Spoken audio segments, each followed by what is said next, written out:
मंगलवार की सुबह राज्य की राजनीति में तब अचानक सनसनी फैल गई जब यह सूचना आई कि पूर्व मंत्री और विकासशील इंसान पार्टी यानी वीआईपी पार्टी के प्रमुख मुकेश सहनी के पिता जीतन सहनी की दरभंगा जिले में स्थित उनके पैतृक आवास पर हत्या कर दी गई है। दरअसल जीतन सहनी दरभंगा जिले से करीब 20 किलोमीटर की दूरी पर स्थित बिरौल नामक जगह पर रहते थे।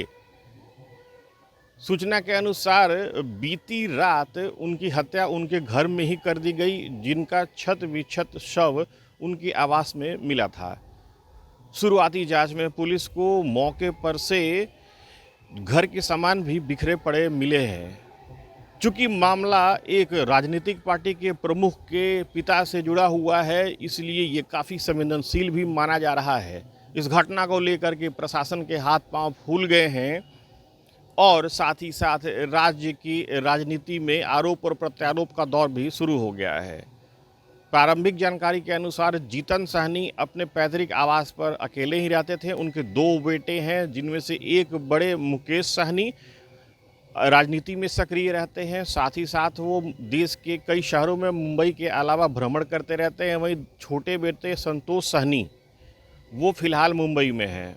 घटना मिलने के बाद प्रशासन तुरंत उस मौके पर पहुंचा और जाके वास्तु स्थिति की जानकारी ली। इधर घटना के बाद से राज्य में राजनीतिक तापमान अचानक बढ़ गया है। राज्य की प्रमुख विपक्षी पार्टी और चुनाव में महागठबंधन में शामिल राष्ट्रीय जनता दल ने सीधे सीधे इस घटना को लेकर के नीतीश सरकार पर निशाना साधा है। आरजेडी का कहना है कि ये अपराध बताता है कि राज्य में अपराधियों का मनोबल कितना बढ़ गया है और ये सत्ता संपोषित अपराध है। आरजेडी का ये भी कहना है कि इस तरीके से अगर कानून व्यवस्था रहेगी तो राज्य में अमन चैन कैसे होगा। आरजेडी ने ये भी कहा कि अब अपराधियों के निशाने पर राजनीतिक परिवार के लोग हैं, जो कि बहुत ही दुखद है।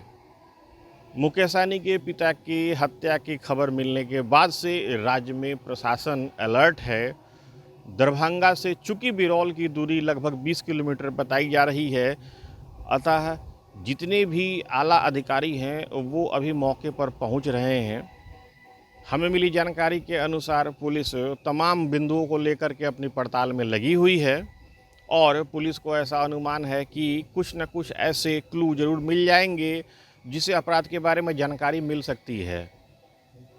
जीतन सहनी के बारे में बताया जा रहा है कि वो गांव में ही रहते थे, वो मृदुभाषी थे और अपने पुश्तैनी व्यवसाय को करते थे। वो कृषि का भी कार्य करते थे। ऐसी जानकारी मिल रही है कि उनकी किसी से कोई अदावत भी नहीं थी, वो सबसे मिलते जुलते रहते थे। लेकिन आखिर ऐसी घटना क्या हो गई कि इतनी बड़ी घटना सामने आ गई। पुलिस प्रशासन हर एक बिंदु पर मुस्तैदी से जांच कर रहा है। अब देखना ये है कि इसके परिणाम क्या निकल कर सामने आते हैं। Sujit Kumar, TV9 digital, Patna.